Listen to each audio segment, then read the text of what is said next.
America Venezuela को क्यों दबाना चाह रहा है, वेनेजुएला को दबाकर भारत को कैसे नुकसान पहुंचाया जा सकता है। इतना ही नहीं, भारत को नुकसान पहुंचाने के लिए पहले रूस से तेल ना खरीदे भारत, यह तय किया गया। फिर वेनेजुएला से तेल ना खरीदे, यह तय किया गया। रूस के साथ तेल खरीदता है तो भारत पर अतिरिक्त सैंक्शन कल से लागू हो जाएंगे। वेनेजुएला से तेल खरीदता है तो 2 महीने पहले ही वेनेजुएला पर सैंक्शन लगा दिए गए। कुल मिलाकर कैसे अमेरिका ने वेनेजुएला हो या रशिया हो या ईरान हो, इनसे भारत का तेल खरीदना बंद करा के भारत केवल अमेरिका से तेल खरीदे, यह सुनिश्चित करने का ट्रंप का जो प्रयास है, ये आज हम डिकोड करने जा रहे हैं। हम समझने का प्रयास कर रहे हैं कि आफ्टर ऑल ये चल क्या रहा है। ठीक है, समझेंगे इस पूरी कहानी को, क्योंकि अमेरिका बड़ी जोर शोर से तैयारी कर रहा है कि चलो वेनेजुएला, और चल करके वहां पर ड्रग कार्टेल पर हमला करेंगे। अब ये ड्रग कार्टेल की क्या कहानी है, ये भी हम बताएंगे। लेकिन आज की कहानी में किरदार बड़े इंटरेस्टिंग हैं, उन्हें बहुत तसल्ली से सुनना, क्योंकि आज आपको ऐसे ऐसे राज पता चलेंगे, आपको कुछ ऐसी कहानियां पता चलेंगी अमेरिका के लॉबिंग समूह के बारे में, कि वो कैसे ट्रंप को खरीद लिए, कैसे उन्होंने ट्रंप से अपनी मर्जी के मुताबिक दुनिया के देशों के साथ संबंध सुधारे या संबंध बिगाड़े, कैसे उन्होंने मस्क को बाहर निकाला। मस्क से ज्यादा पैसे देने वाला कौन व्यक्ति आ गया जिसने ट्रंप से वो सब करवा लिया जो मस्क नहीं करवा पा रहे थे। कैसे ट्रंप को लोग अपनी मर्जी से चला रहे हैं। आफ्टर ऑल ट्रंप किसके हाथ की कठपुतली है, आज की कहानी में आपको सब समझ में आएगा। लेकिन उससे पहले किरदार परिचय में सबसे पहले जिसको आप देख रहे हैं, इनका नाम मादुरो है।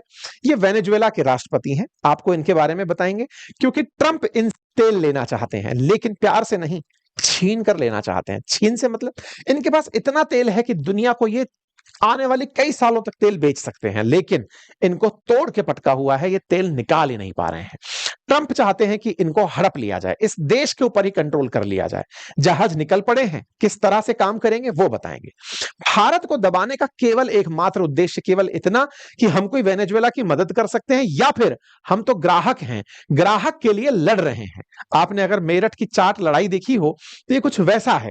भारत तेल खरीदना चाहता है तो भारत जिनसे तेल खरीदना चाहता है उनकी दुकानों के शटर बंद करा दो। पहले ईरान बंद कराया, फिर रशिया बंद कराने का प्रेशर बना, फिर वेनेजुएला बंद करा दो, सब बंद करा दो, फिर एक ही दुकान बचेगी, ठग्गू के लड्डू। और भाई साहब पहुंच जाइए, जाकर के इनसे तेल खरीद लीजिए। वेनेजुएला जहां आप देख रहे हैं तेल के लिए दुनिया में विख्यात वेनेजुएला, जिसकी राजधानी के रूप में आप कैराकस नाम की जगह को जानते हैं, इस वेनेजुएला में तेल के बहुत भंडार हैं। यह बात कईयों बार कही और सुनी गई है।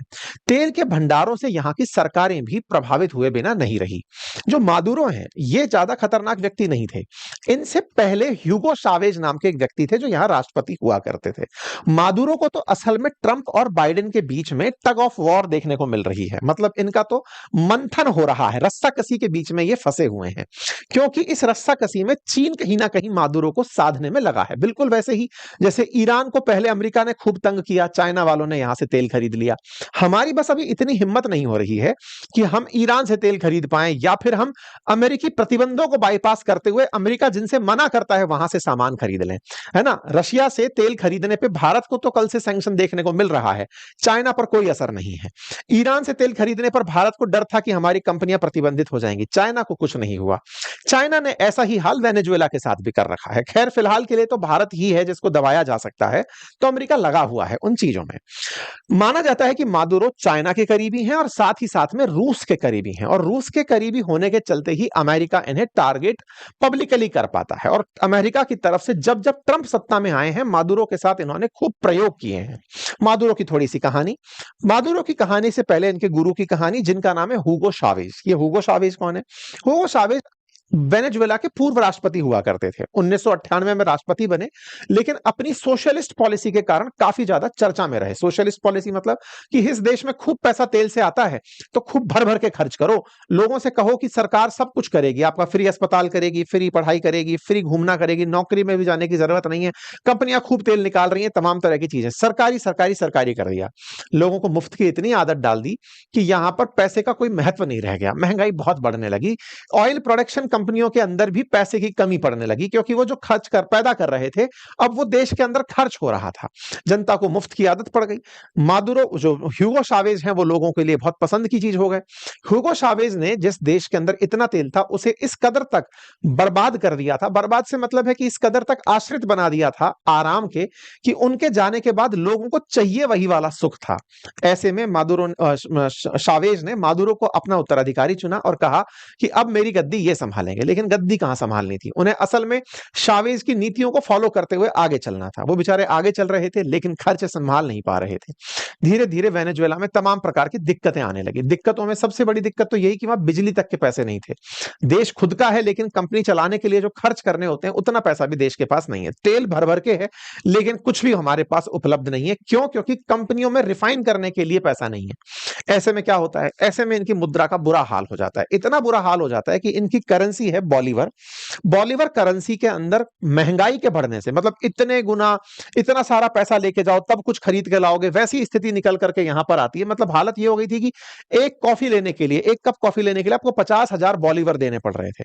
बॉलीवर की तस्वीरें लोगों के सामने आने लगी कि लोग बैग भर भर के लेके जा रहे हैं कि लो साहब हमारा एक सामान दे दो।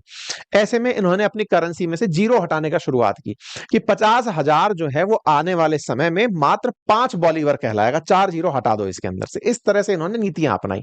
कोई बात नहीं, मुद्रा गिरती चली गई, मुद्रास्फीति का हाल बिगड़ता चला गया। वेनेजुएला की चर्चा दुनिया में होने लगी कि सोशलिस्ट पॉलिसी कितनी खराब होती है। लोगों को अगर मुफ्त की आदत पड़ जाए तो लोग काम करना बंद कर देते हैं। अब क्या हुआ, जिन्हें काम करना था वो पैसा तो कमाना चाहते थे, कमाने के लिए उन्होंने कुछ गलत तरीके अपनाए। और वेनेजुएला के अंदर जो सबसे बड़ा तरीका निकल कर आया वो था ड्रग्स का कारोबार। और वो ड्रग्स का कारोबार खुद के लिए ही नहीं, आसपास के लोगों के लिए। वेनेजुएला ने इस बीच में इतना ड्रग पैदा कर लिया कि उस ड्रग को वो अमेरिका को बेचने लगे। आपके दिमाग में आएगा अमेरिका को कैसे बेचेंगे, बताएंगे। फिलहाल के लिए ये समझिए कि वेनेजुएला दुनिया के लिए ड्रग की फैक्ट्री बन गया। आप कहेंगे थोड़े दिन पहले तो चाइना बना हुआ था, चाइना के बाद में वेनेजुएला कहां से आ गया, वो भी हम बताएंगे। क्योंकि यहां पर कोई भी ऐसा एफडीआई का, फॉरेन डायरेक्ट इन्वेस्टमेंट का रिसोर्स नहीं था। सरकारी नीतियां किसी भी प्राइवेट धंधे को प्रमोट नहीं कर रही थी। तो लोगों ने अपनी फोर्स बना करके रहना शुरू किया। ड्रग कार्टेल्स मजबूती से खड़े होने शुरू हुए। वो यहां से ड्रग बनाते, मैक्सिको भेजते, मैक्सिको से बॉर्डर क्रॉस करा के धाम से अमेरिका में टिका देते। यहां से निकालकर हिजबुल्लाह को भेज रहे हैं लेबनान में, सीरिया में भेज रहे हैं आईसिस को, सबको यहां से ड्रग्स बेचा जाता, ड्रग्स से वेपन खरीदे जाते। पूरी तरह से एक पैरेलल इकोनॉमी तैयार कर ली यहां के ड्रग कार्टेल ने। इस ड्रग कार्टेल को ट्रंप अपना दुश्मन मानते आए थे। पहला दुश्मन तो यही कि यहां का तेल वो नहीं निकाल पा रहे, दूसरा यहां का जो ड्रग है वो अमेरिका को बर्बाद किया जा रहा है। रोजाना सैकड़ों की संख्या में लोग ड्रग से पीड़ित हो रहे हैं, साल की साल हजारों की संख्या में लोग ड्रग से मर रहे हैं। तो अमेरिका को यह पता था कि उसका जो असल दुश्मन है या तो वो वेनेजुएला है या चाइना है। चाइना फेंटेनिल भेज रहा है और ये यहां से अफीम, गांजा सब भेज रहे हैं। जब तमाम प्रकार के जो कोकेन जैसे जो ड्रग हैं वो वेनेजुएला से अमेरिका भेजे जा रहे हैं। चलिए साहब, तो फिलहाल के लिए इतना सा मैंने आपको ब्रीफ में जानकारी दे दी। फिर क्या था, क्या यहां की जनता को आवश्यकता नहीं लगी कि उन्हें मादुरो हटाकर किसी और को बिठाना था? लगी। यहां पे इलेक्शन हुए तो गाइदो नाम का एक व्यक्ति था जिसका नाम था खुआन गाइदो। वो मादुरो के सामने खड़ा हुआ चुनाव में, 2019 की बात है। लेकिन मादुरो ने उन्हें चुनाव में खड़ा ही नहीं होने दिया, या कहिए कि उन्हें स्वीकार ही नहीं होने दिया। गाइदो के समर्थन में जो लोग थे या तो उन्हें जेल में डाल दिया गया, गाइदो को इलेक्शन से बिल्कुल बहिष्कृत कर दिया गया।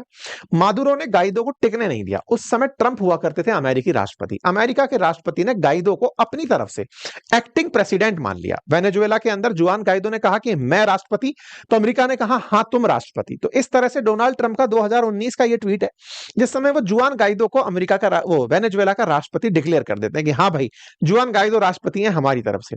इस बीच में मादुरो कहते हैं कि मैं चुनाव जीता हूं तो गाइदो कैसे हो सकता है। चलिए, अमेरिका से इनके गलत संबंध होने के कारण इन्हें तो जेल में डालते हैं और हम अलग से अब सत्ता चलाते हैं। तो भाई साहब, मादुरो ने फिर से अपनी सत्ता चलाई और अमेरिकियों को अल्टीमेटम दिया कि 72 घंटे में निकल जाओ यहां से, नहीं पकड़ पकड़ कर मारेंगे।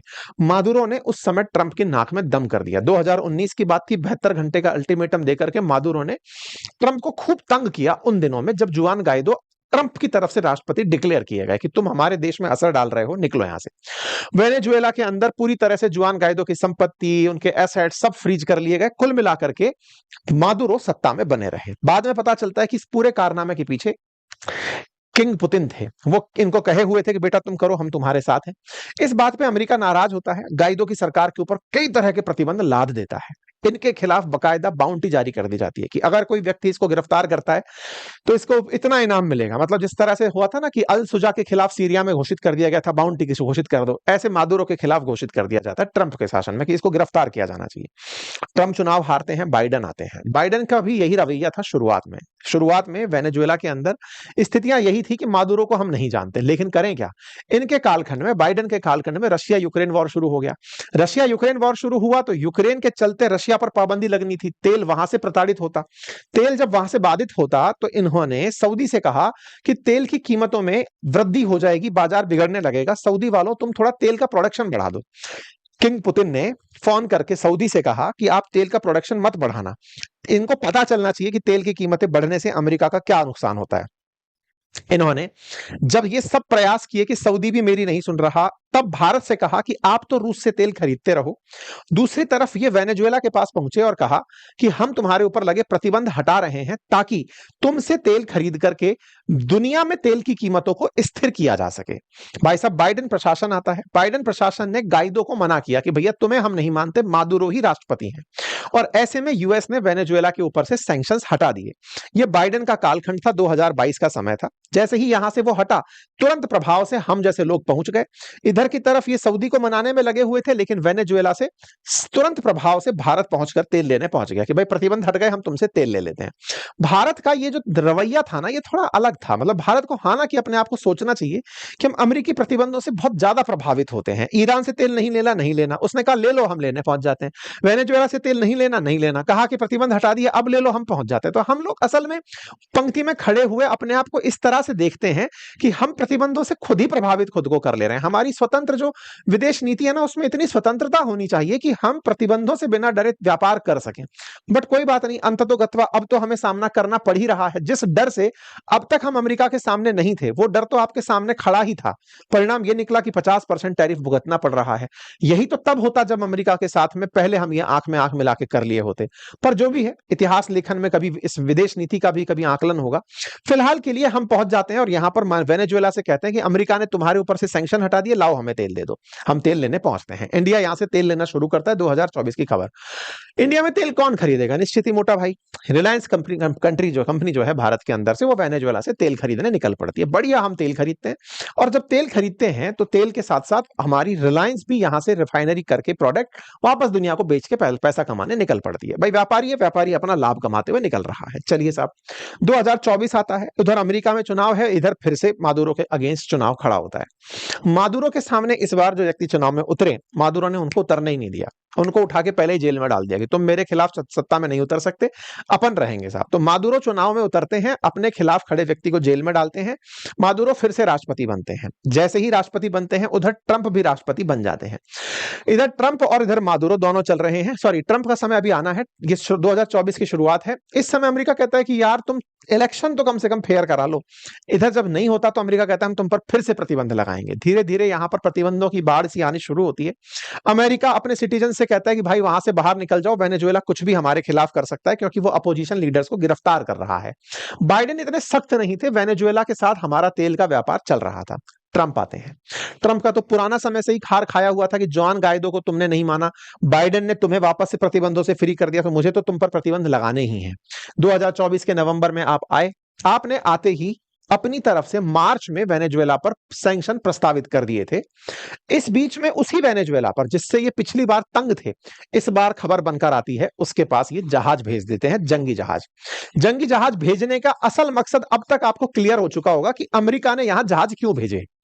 क्योंकि खेला चल रहा है मादुरो को हटाने का। क्यों चल रहा है? क्योंकि तेल के भंडार हैं।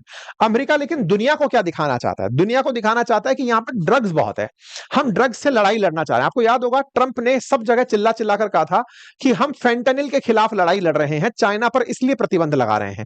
आज फेंटेनिल कहीं चर्चा में नहीं है, चाइना से सारे प्रतिबंध हट चुके हैं। अमेरिका चाइना की बढ़िया डील चल रही है, बढ़िया व्यापार चल रहा है, फेंटेनिल कहीं मुद्दा नहीं है। बिल्कुल ऐसे ही वेनेजुएला के केस में किया। वेनेजुएला के ऊपर प्रतिबंध लगाने के नाम पर क्या करने जा रहे हैं कि हम वेनेजुएला पर ड्रग कार्टेल से लड़ने जा रहे हैं। ये इनका पहला चेहरा है। असल चेहरा क्या है? असल चेहरा तेल पर कब्जा करना है। अमेरिका क्या बताता है कि वेनेजुएला मैक्सिको के माध्यम से हमारे यहां ड्रग्स भेजता है और हम उस पर कंट्रोल करने के लिए जा रहे हैं, इसलिए जहाज भेजे हैं। लेकिन दुनिया को पता है कि ये असल में यहां से तेल लेना चाहते हैं, इनका असल मकसद यहां से तेल लेना है। ठीक है साहब। अब मैं आपको तेल के पीछे की कहानी सुनाता हूं, ट्रंप किस तरह से तेल के पीछे पागल है। थोड़ा सा पर्यावरण संबंधी मैं आपको कुछ मामले बताता हूं। साथियों, वर्ष 2015 की बात है, कॉन्फ्रेंस ऑफ पार्टीज आयोजित होती है पर्यावरण से संबंधित 2015 में पेरिस के अंदर, जिसको सीओपी के नाम से, कोप के नाम से जाना जाता है। ये जब आयोजित होती है तब ये तय होता है कि दुनिया को तापमान वृद्धि नहीं करने देना चाहिए। प्री इंडस्ट्रियलाइज जो एरा था उससे 2 डिग्री तक अधिकतम तापमान बढ़े, अदरवाइज ग्लेशियर्स पिघल जाएंगे। हम जिस तरह से ग्रीन हाउस गैसेस का एमिशन करते जा रहे हैं, अगर गैसेस ऐसे ही एमिट होती रही तो एक दिन ग्लेशियर्स पिघल जाएंगे, समुद्र का जल स्तर बढ़ जाएगा, पर्यावरण पूरी तरह बिगड़ जाएगा और इंसान 2100 तक यानी कि 2100 तक रहने लायक नहीं बचेगा। कोई बात नहीं, कोप के अंदर ये तय होता है कि हाँ, सब लोग कार्बन एमिशन यानी ग्रीन हाउस एमिशन को कम करेंगे।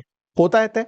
2015 में हुए इस फैसले में कार्बन उत्सर्जन को सीमित करके या फिर जितना उत्पादित कर रहे हो उतना अवशोषित कर लेंगे, ये तय करके फैसला होता है। सब देश तैयार होते हैं कि हाँ, हम ग्रीन हाउस गैस यानी कि कोयले का उपयोग नहीं करेंगे, हम पेट्रोल डीजल का उपयोग इस साल तक बंद कर देंगे। सबने अपनी अपनी कस्में खाई होती हैं, अमेरिका उनमें आगे होता है, हाँ बिल्कुल हम ऐसा ही करेंगे। लेकिन ट्रंप जब आते हैं तो ट्रंप को यह समझ में आता है कि ऐसा करके उनके देश का जो ऑयल प्रोडक्शन है वो तो यूजलेस हो गया। मैंने शुरुआत में आपको दिखाया था कि अमेरिका दुनिया में सबसे ज्यादा ऑयल प्रोड्यूस करने वाला देश है। उसे यह समझ में आता है कि यार, मेरा तो तेल पैदा करना ही वेस्ट हो गया, अब मैं क्या करूं। तो ऐसे में अमेरिका तुरंत प्रभाव से पेरिस क्लाइमेट डील से बाहर आता है। US exit Paris climate deal, अपन नहीं खेल रहे, ये पेरिस क्लाइमेट डील से बाहर आते हैं और ये कहने लगते हैं कि भाई, अपन को तो तेल से काम चलाना है और तेल का ही उपयोग करना है। मतलब पर्यावरण संरक्षण अमेरिका की जिम्मेदारी नहीं है। हम रिन्यूएबल एनर्जी पर यकीन नहीं करते, हम सोलर एनर्जी पर यकीन नहीं करते, इलेक्ट्रिक व्हीकल पर यकीन नहीं करते। भाई साहब, बाइडेन थोड़े समझदार प्राणी रहे, हमेशा से ये रहा है कि हम, इनकी सरकारों में जो रिपब्लिकन्स रहे हैं यानी कि ट्रंप की पार्टी के जो लोग रहे हैं वो बड़े एक्सट्रीमिस्ट प्रकार के रहे हैं। वहीं दूसरी तरफ जो डेमोक्रेट्स रहे हैं वो पर्यावरण के मूल्यों को, लोकतांत्रिक मूल्यों को प्रमोट करने वाले माने जाते रहे हैं। हालांकि है दोनों तरफ व्यापारी। ये जब वापस आते हैं तो आकर के ये क्या करते हैं, तुरंत पेरिस क्लाइमेट डील को ज्वाइन करते हैं। क्योंकि पुराने काल में जब ट्रंप के बाद जब दोबारा ये आए तो पेरिस क्लाइमेट डील ज्वाइन करते हैं कि नहीं नहीं, अमेरिका अभी भी इन है। लेकिन ट्रंप फिर आते हैं, ट्रंप जैसे ही आते हैं तुरंत फिर से पेरिस क्लाइमेट डील से बाहर निकल जाते हैं। अब लोगों को समझ नहीं आया कि ऐसा क्या ट्रंप के चूने काट रहे हैं जो पर्यावरण के समझौतों से भागने निकल पड़ते हैं। क्यों भागते हैं इससे बाहर? कारण जब खोजा गया तो पता चला कि ये पॉल्यूशन फैलाना चाहते हैं। किस तरह का? कोयले से या फिर पेट्रोल और डीजल से। अर्थात ये ऑयल और गैस कंपनियों से जो तेल निकल रहा है या तेल निकाल रही जो कंपनियां हैं उनसे बिके हुए हैं। ये दिखाते ये हैं कि अमेरिका ही क्यों सफर करे, इस तरह से बता करके ये पेरिस क्लाइमेट डील से बाहर भाग जाते हैं। लेकिन सही मायने में ये तेल से होने वाली जो कमाई है उससे प्रभावित होते हैं।